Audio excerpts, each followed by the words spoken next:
Amigos e amigas, canal do Xavier, eu sou o Xavier.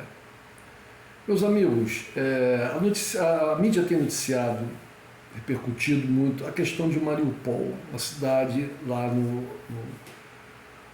litoral da Ucrânia, no litoral do Mar Negro, e que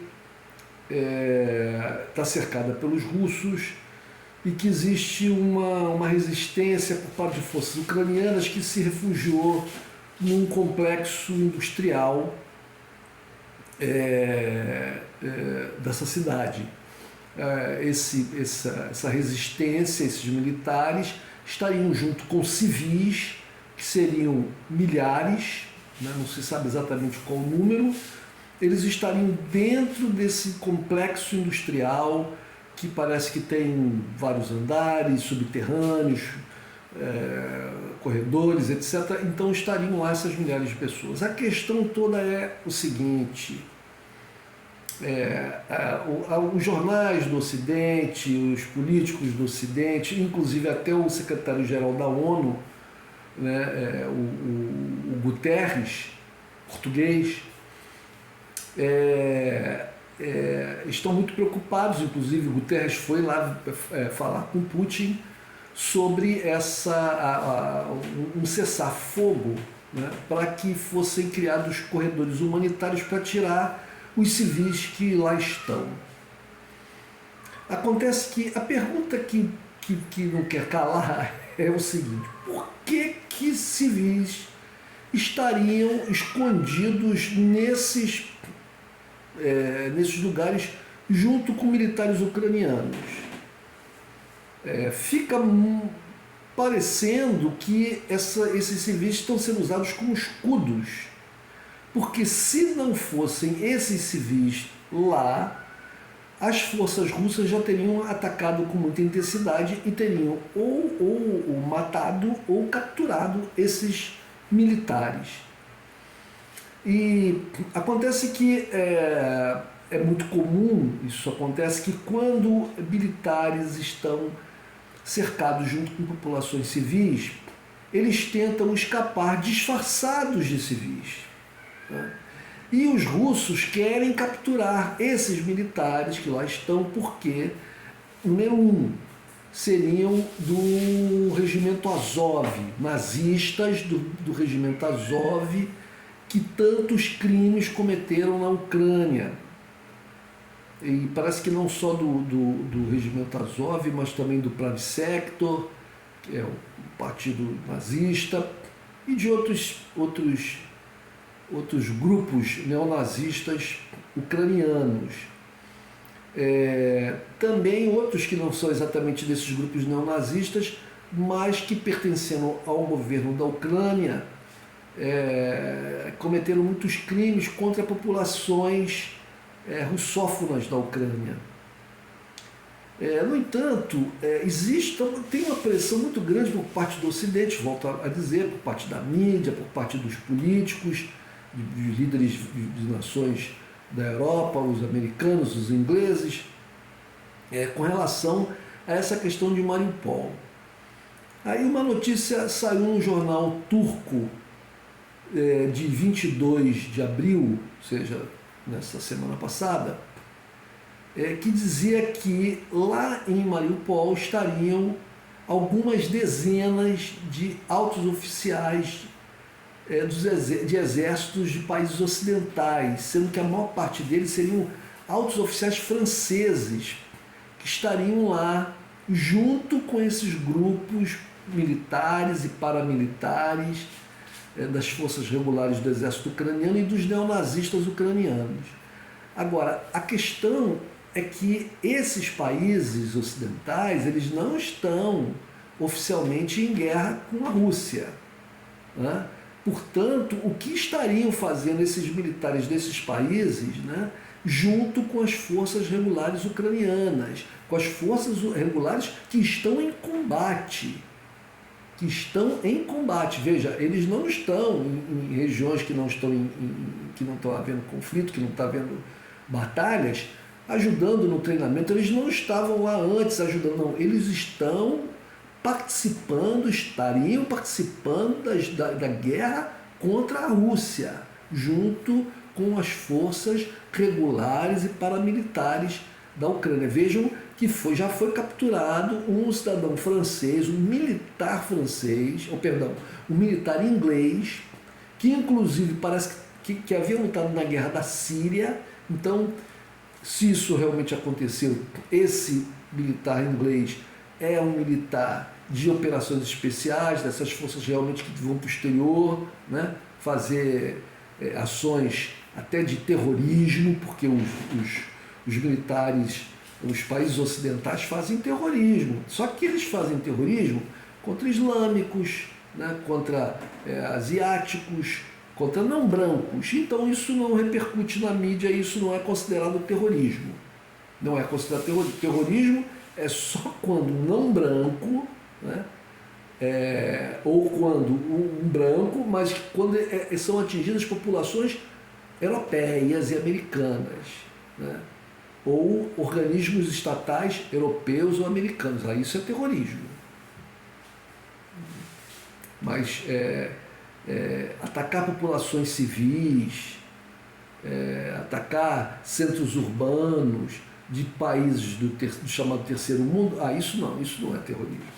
Isso são operações especiais. Pois então,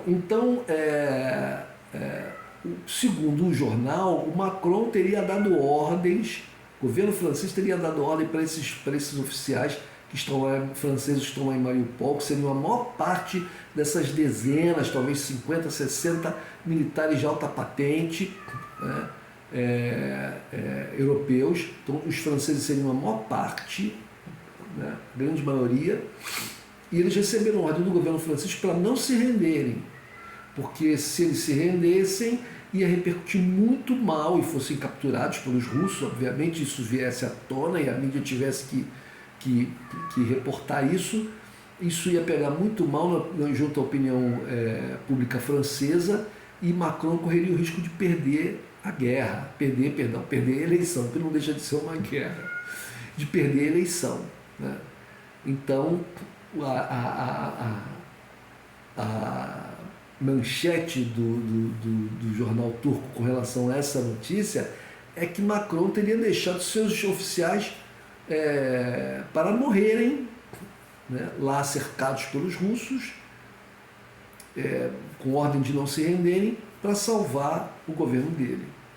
Então, isso, gente, é para a gente ter uma ideia de como é que a coisa na Ucrânia está acontecendo, né? A verdade do que está acontecendo na Ucrânia, que não é aquilo que estão divulgando nos jornais aqui do Brasil, né, dos Estados Unidos, da Europa, acredito que de outros países também, jornais, mídia em geral, rede de televisão, etc., grandes portais da internet, que seguem a cartilha, né, ditada pelo governo norte-americano, pela ideologia do governo norte-americano, dos seus think tanks, né,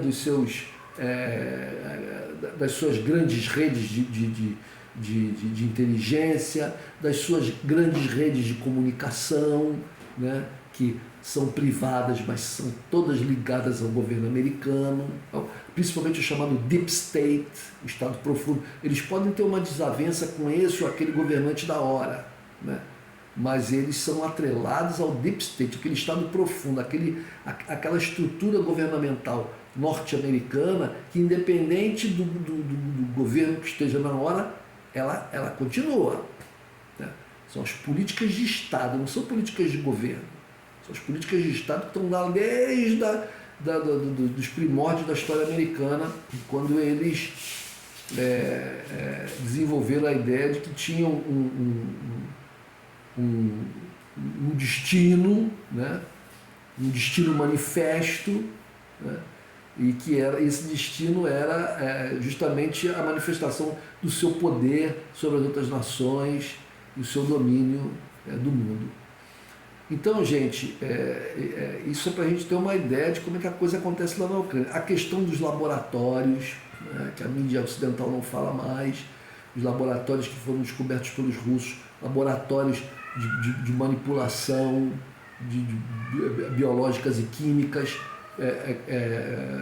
laboratórios que eram administrados conjuntamente com os ucranianos e os norte-americanos, laboratórios que tinham lá indícios, evidências de que trabalhavam com armas biológicas.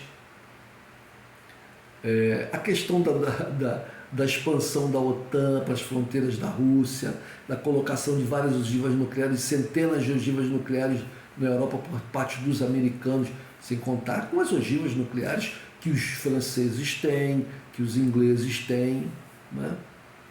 Mas os americanos colocaram ogivas nucleares em vários países europeus e nos países que eles cooptaram, né? Depois da dissolução da União Soviética, cooptaram para o lado da OTAN, colocaram ogivas nucleares e queriam que a Rússia ficasse quietinha. E dizem que essa guerra na Ucrânia é a guerra pela liberdade, pela soberania de uma nação que está sendo atacada por um invasor cruel, que são os russos. Não é isso não, gente, não é isso não.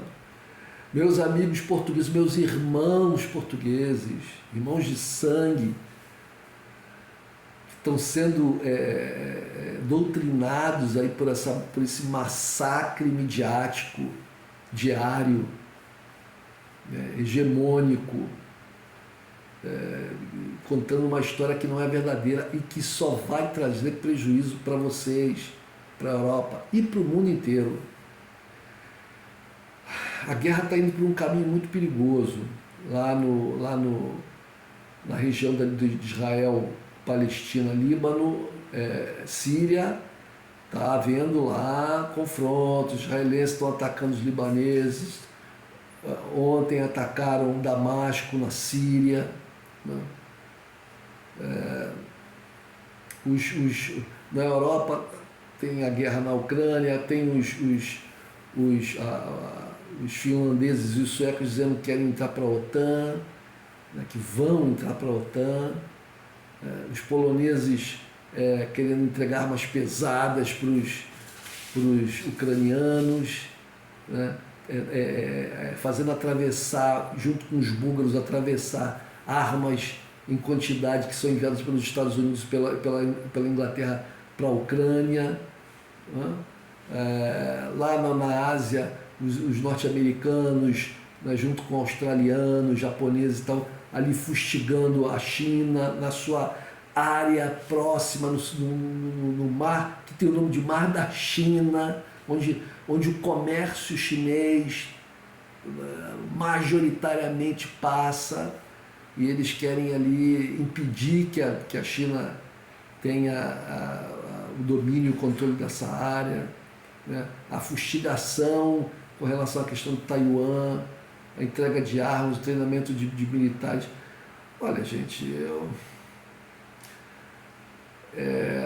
outro dia eu vendo aqui uma questão sobre o fim da era glacial, os mitos sobre o grande dilúvio e a coisa das chamadas eras zodiacais.